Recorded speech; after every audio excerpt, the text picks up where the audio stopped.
오늘 함께 보실 말씀은 민수기 14장 1절에서 10절까지의 말씀입니다. 구약 217페이지에 있습니다. 민수기 14장 1절에서 10절까지의 말씀입니다. 구약 217페이지에 있습니다. 다 같이 합독하시겠습니다. 온 회중이 소리를 높여 부르짖으며 백성이 밤새도록 통곡하였더라. 이스라엘 자손이 다 모세와 아론을 원망하며 온 회중이 그들에게 이르되 우리가 애굽 땅에서 죽었거나 이 광야에서 죽었으면 좋았을 것을 어찌하여 야훼가 우리를 그 땅으로 인도하여 칼에 쓰러지게 하려 하는가? 우리 처자가 사로잡히리니 애굽으로 돌아가는 것이 낫지 아니하랴. 이에 서로 말하되 우리가 한 지휘관을 세우고 애굽으로 돌아가자 하매 모세와 아론이 이스라엘 자손의 온 회중 앞에서 엎드린지라. 그 땅을 정탐한 자 중 눈의 아들 여호수아와 여분네 아들 갈렙이 자기들의 옷을 찢고 이스라엘 자손의 온 회중에게 말하여 이르되 우리가 두루다니며 정탐한 땅을 심히 아름다운 땅이라. 야훼께서 우리를 기뻐하시면 우리를 그 땅으로 인도하여 들이시고 그 땅을 우리에게 주시리라. 이는 과연 젖과 꿀이 흐르는 땅이니라. 다만 야훼를 거역하지는 말라. 또 그 땅 백성을 두려워하지 말라. 그들은 우리의 먹이라. 그들의 보호자는 그들에게서 떠났고 야훼는 우리와 함께 하시느니라. 그들을 두려워하지 말라 하나 온 회중이 그들을 돌로 치려 하는데 그때 야훼의 영광이 회막에서 이스라엘 모든 자손에게 나타나시니라. 아멘. 할렐루야, 반갑습니다. 저는 홍선준 목사입니다. 제가 군대에 있을 때 행정병이었어요. 그래갖고 항상 부대에 있었죠. 그리고 저희 부대는 수송부대였어요. 수송부대여서 운전병들이 대다수가 운전병이었어요. 그리고 저는 이제 행정병이니까 그 운전병들을 이제 배차를 해주고 어떤 간부의 운전병으로 이렇게 지정해주고 그런 역할을 하는 거였는데, 제가 있고 제 바로 위에 이제 간부가 있겠죠. 저희 소대장님이 계셨는데 이제 서경환 반장님이라고, 그분이 되게 사람이 좋은 사람이었어요. 인품도 좋고 성격도 좋고 축구도 좋아하고 막 하여튼 좋으신 분인데, 이 새로운 병사들이 올 때마다 이렇게 좋은 말을 해주시려고 이제 항상 이렇게 노력을 하셨거든요. 근데 이제 저는 이제 옆에서 매달 들으니까 이제 아이고 이제 저건 그만 좀 했으면 좋겠네 그런 마음이 있었지만, 하여튼 이제 좋은 말씀을 해주시는데 그 말씀 중에 어떤 말이 있었냐면, 그 신병이 딱 오면 이렇게 딱 앉혀놓고 이렇게 저희 사무실에서 이렇게 창문을 딱 열어서 보면 부대가 다 보여요. 부대가 딱 보이면 이렇게 그 끝에는 이제 벽이 있겠죠. 벽이 있고 이렇게 담벼락이 있고 이제 철조망으로 되어 있죠. 그래서 그 신병한테 저 담벼락 철조망이 왜 있게?라고 물어봅니다. 그러면 신병들은 거진 100%가 하는 말이 뭐냐면 타령하지 말라고 있는 것 같습니다. 이렇게 대답을 합니다. 그러면 이제 그 반장님이 틀렸어 라고 하죠. 물론 이제 타령하지 말라고도 있겠지만 주된 목적이 뭐예요? 외부에서 적이 침입하는 것을 막으려고 있는 거잖아요. 그렇죠? 저거는 적이 침입하려고 하는 것을 막으려고 있는 거야. 너 지금 처음 왔으니까 지금 너의 시선에는, 너의 관점에는 나가지 말라고 있는 거지만 저거는 들어오지 말라고 있는 거야. 그러니까 군 생활을 열심히 잘해봐라. 나라를 지킨다는 마음으로 잘해봐라. 그렇게 그런 말씀으로 이제 권면을 하는 거죠. 좋은 말씀이죠. 그렇게 말을 합니다. 우리도 똑같아요. 어떤 관점으로 바라보느냐, 그거에 따라 우리의 삶이 달라지게 됩니다. 오늘 읽은 이 말씀, 민수기 13장부터 14장 10절까지의 말씀인데요. 오늘 내용이 이게 무슨 내용이냐면 다 아시는 내용입니다. 정탐꾼 이야기입니다. 가나안 땅에 이제 도착해서 이제 정탐꾼을 보내는, 가나안 땅에 들어가기 전에 정탐꾼을 보내는 이야기인데, 여기서 이 정탐꾼들이 오늘 결론을 말하자면 믿음의 눈으로 바라봐야 되는 거예요. 그냥 이성적인 또 세상적인 시각으로 관점에서 바라보면 절망밖에 없지만, 믿음의 눈으로 바라보면 하나님의 그 신실하시고 그 사랑하시고 그 약속하심을 우리가 믿고 나갈 수 있다는 거죠. 그게 오늘 말씀의 결론인데 한번 보겠습니다. 13장 1절부터 제가 한번 읽어볼게요. 14장이 아니라 13장 1절을 제가 읽어보겠습니다. 야훼께서 모세에게 말씀하여 이르시되, 하나님이 모세에게 이제 명령을 합니다. 사람을 보내어 내가 이스라엘 자손에게 주는 가나안 땅을 정탐하게 하되, 정탐하라고 하나님께서 명령하셨어요. 그래서 하나님이 정탐하라고 명령했구나, 우리가 이렇게 생각할 수 있지만, 신명기 1장을 한번 보면, 신명기 1장 20절부터 제가 읽어보면, 내가 너희에게 이르기를 우리 하나님 야훼께서, 그러니까 모세가 이스라엘 백성에게 말하는 거예요. 모세가 너희에게, 이스라엘에게 이르기를 우리 하나님 야훼께서 우리에게 주신 아모리 족속의 산지에 너희가 이르렀나니, 너희의 하나님 야훼께서 이 땅을 너희 앞에 두셨은즉, 가나안 땅을 앞에 두셨어요. 약속의 땅을 두셨어요. 이제 그 땅에 들어가기만 하면 하나님의 약속이 이루어지는 거죠. 너희 조상의 하나님 야훼께서 너희에게 이르신 대로 올라가서 차지하라. 가 들어가서 차지해. 야, 그냥 들어가 차지해. 두려워하지 말라, 주저하지 말라, 어여 들어가서 차지해라 라고 이렇게 얘기를 하는데, 22절 보면, 신명기 1장 22절 보면, 너희가 다 내 앞으로 나와, 이스라엘 백성들이 모세 앞으로 나옵니다. 나와 말하기를 우리가 사람을 우리보다 먼저 보내어 우리를 위하여 그 땅을 정탐하고 어느 길로 올라가야 할 것과 어느 성읍으로 들어가야 할 것을 우리에게 알리게 하자 하기에, 이스라엘 백성이 먼저 모세에게 나와서 우리가 가나안 땅을 앞에 두고 있는데 우리가 가나안 땅으로 들어가기 전에 정탐꾼을 보냅시다 라고 먼저 제안한 거예요. 그랬더니 하나님께서도 그 제안을 받아주셨어요. 왜 받아주셨을까요? 이 땅은 좋은 땅인지 나쁜 땅인지 판별하고 들어갈 수 있나, 정착할 수 있나, 정착할 수 없나, 그것을 알아보라고 정탐꾼을 보낸 것이 아니라, 이제 하나님의 약속이 이루어지기 직전인데 우리의 믿음을 더 확고히 강화시키기 위해서 정탐꾼을 보내라는 거예요. 하나님께서 허락하신 이유는 뭐냐? 정탐을 해서 우리가 그 땅에 살 건지 말 건지 결정하는 것이 아니라 우리의 믿음을 더욱더 강화시키려고 하는 거예요. 근데 어떻게 됐죠? 결론적으로 봤을 때 이 사람들이 아이고 거기는 들어갈 수 없는 땅입니다 라고 이제 결과를 이야기하잖아요. 그렇죠? 그래서 이제 보낸 거예요. 정탐꾼을 보냅니다. 그래서 다시 13장으로 돌아오면, 그래서 이제 모세가 17절 말씀을 제가 읽어보면, 모세가 가나안 땅을 정탐하러 그들을 보내며 각 지파에서 한 명씩 뽑아서 보냅니다. 그 중에 이제 갈렙과 여호수아도 있죠. 이렇게 보내는데, 정탐하여 보내며 이르되 너희는 네겝길로 행하여 산지로 올라가서 그 땅이 어떠한지를 정탐하라. 그 땅 거민이 강한지 약한지, 많은지 적은지, 그들이 사는 땅이 좋은지 나쁜지, 사는 성읍인 진영인지 산성인지, 토지가 비옥한지 메마른지, 나무가 있는지 없는지 탐지하라. 담대하라. 또 그 땅에 실과를 가져오라. 그때는 포도가 처음 익을 쯤이었더라. 이렇게 가라고 명령을 하신 거예요.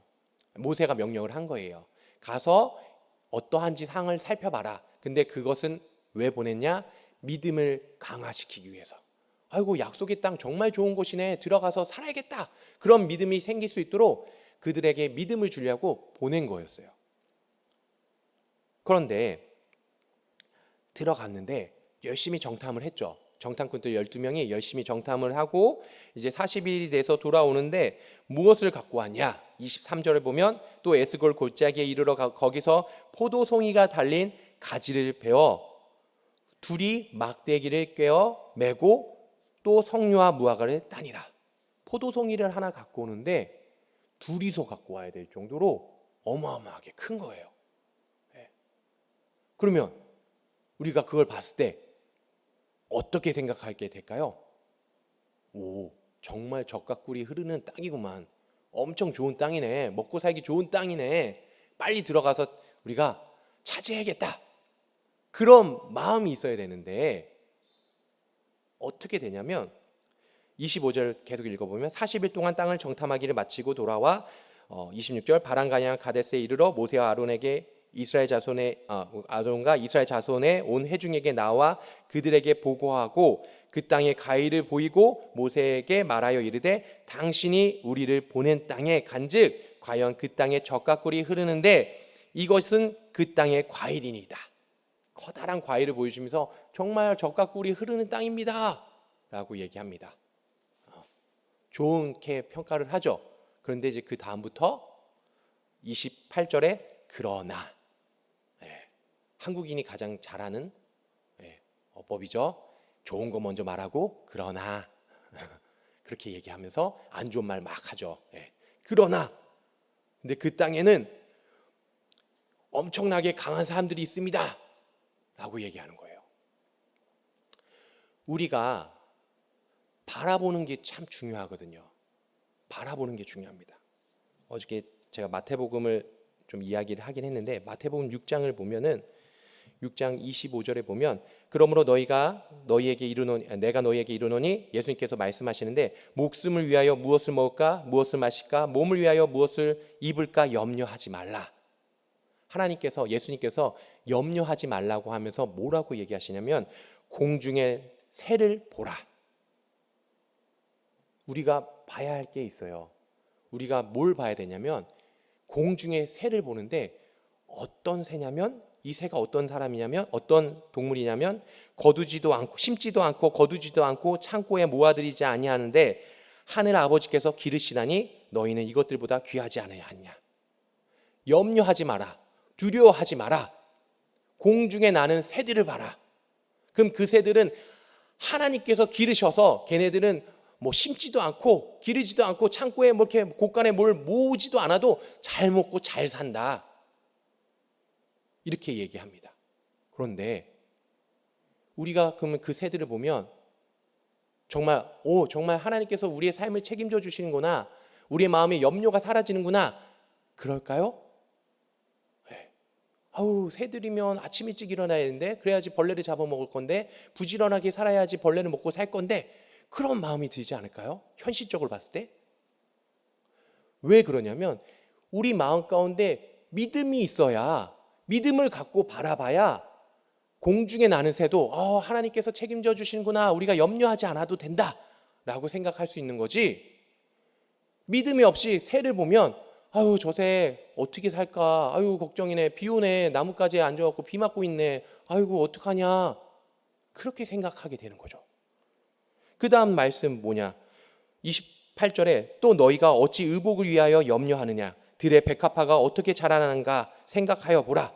여기서 생각하여 보라도 헬라어 의미로 보면은 고개를 들어서 봐라라는 거예요. 백합화를 네가 한번 봐봐라. 믿음의 시각으로 백합화를 봐라. 걔는 길싸움을 하지 않아도 아주 예쁘게 의복을 입었다. 아름답게 있다. 걱정하지 마. 뭘 입을까 걱정하지 말고 염려하지 말고 두려워하지 마. 하나님 키워준다. 그렇게 얘기하는 거잖아요. 근데 우리가 믿음이 없으면 백합화를 봤을 때 그냥 꽃이네. 그렇게밖에 생각할 수 없잖아요. 어제도 얘기했지만 제가 5살 된 딸이 있어요. 어린애 있죠. 얘가 5살이니까 이제 예쁜 게 뭔지 알아요. 그래서 어린이집 갈 때 막 저한테 막 머리를 뭐 어떻게 해달라고 막 그러고 막 핀도 막 자기가 고르고 옷도 막 자기가 골라 입습니다. 그래서 피곤해요. 저는 삐삐머리밖에 할 줄 모르거든요. 근데 걔가 원하는 머리는 제가 못해요. 그래서 나중에 엄마한테 해달라 그래라 뭐 이렇게 얘기를 하는데 어느 날 이제 저는 출근하고 이제 아내가 이제 아기를 이제 어린이집에 등원을 시켰는데 그 어린이집 앞에서 애가 엄청나게 화를 냈다는 거예요. 근데 보통 저희 애는 이렇게 화를 내진 않아요. 가기 싫어하긴 해도 화를 내진 않는데 왜 이렇게 화를 냈어 했더니 알고 봤더니 구두 신고 싶은데 엄마가 크록스를 신겼다는 거예요. 그 어린 아이들이 신는 그 고무 신발.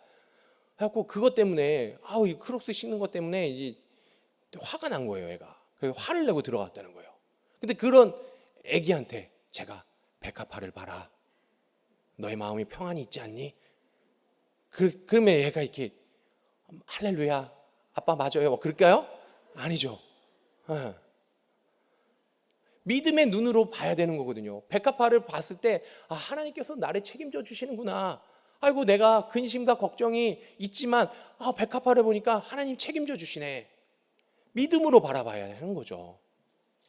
오늘 이것도 역시 이 큰 포도송이를 갖고 왔는데도 불구하고 이 부정적인 마음을 가진 이 10명의 정탐꾼은 아이고 젖과 꿀이 흐르는 땅은 맞는데 크기는 너무나 어려워요. 크기는 들어갈 수 없어요. 라고 얘기했더니 어떻게 돼요? 부정적인 그 말이 오늘 본문 말씀 14장 1절 온 회중이 모든 이스라엘 백성들이 소리를 높여 부르짖습니다. 할렐루야 이렇게 부르짖은 게 아니라 백성이 밤새도록 통곡하더라. 그 부정적인 보고를 들은 그 사람들의 마음은 어땠냐면 하나님 감사합니다가 아니라 하나님 어찌해서 우리를 여기서 죽이십니까? 통곡을 하는 거예요. 믿음의 눈으로 바라보지 않은 우리의 그 고백이 다른 성도들의 온 이스라엘 백성들에게 영향을 끼쳐서 모두 통곡하게 만드는 거죠. 모두 하나님 앞에서 죄짓게 하는 거죠. 2절에 이스라엘 자손이 다 모세와 아론을 원망하며 온 회중이 그들에게 이르되 모세와 아론을 원망한 건 뭐예요? 지도자들을 원망한 건 뭐예요? 하나님을 원망한 거죠. 하나님을 원망하며 그들에게 이르되 우리가 애굽 땅에서 죽었거나 이 광야에서 죽었으면 좋았을 것을. 아이고 내가 그냥 애굽에서 그냥 종살이하다 죽으면 참 좋았을 건데 그냥 이 광야에서 그냥 죽었으면 좋았을 건데 이 고생해서 왔는데 가나안 땅에서 죽게 생겼네. 말이 씨가 되죠. 가나안 땅 못 들어가고 죽죠. 어찌하여 야훼가 우리를 그 땅으로 인도하여 칼에 쓰러지게 하려 하는가? 우리 처자가 사로잡히리니 애굽으로 돌아간 것이 낫지 아니하리랴. 이에 서로 말하되 우리가 한 지휘관을 세우고 애굽으로 돌아가자 하매 모세와 아론이 이스라엘 자손의 온 회중 앞에 엎드린지라. 회중들이 원망하고 불평하니까 모든 백성들이 원망하고 불평하고 모세와 아론을 저격하고 막 뭐라고 하니까 이 모세 아론이 무서워서 회중 앞에서 엎드렸을까요? 아니요. 하나님의 심판이 있을 것을 미리 안 거죠. 이 엎드린다는 건 주님 앞에 예배하고 경외한다는 표현인데 이 원망을 들어서 아이고 저 원망 들으니까 어떡하냐, 사죄합니다, 대국민 사과 했고 막 죄송합니다, 이 엎드린 것이 아니라 하나님 앞에 엎드린 거예요. 주님의 심판이 이제 곧 임하시겠구나 두려운 마음으로 이렇게 한 거죠. 그랬더니 6절에 그 땅을 정탐한 자 중 눈의 아들 여호수아와 여분네의 아들 갈렙이 자기들의 옷을 찢고 이스라엘 자손의 온 회중에게 말하여 이르되 우리가 두루다니며 정탐한 땅은 심히 아름다운 땅이니라. 너무 아름다운 땅이다. 야훼수께서 기뻐하시면 우리는 그 땅에 들어갈 수 있다. 이 두 명만 믿음으로 바라보고 믿음으로 고백하고 보고를 합니다. 결국 어떻게 돼요? 현재 있는 이스라엘 백성은 가나안 땅에 못 들어가죠. 말이 씨가 되고 결국 고생해서 가나안 땅에 들어가게 되는 거죠. 우리가 교회 생활을 할 때, 믿음 생활을 할 때 믿음의 관점으로 바라봐야 합니다. 믿음의 시각으로 모든 것을 바라봐야 돼요.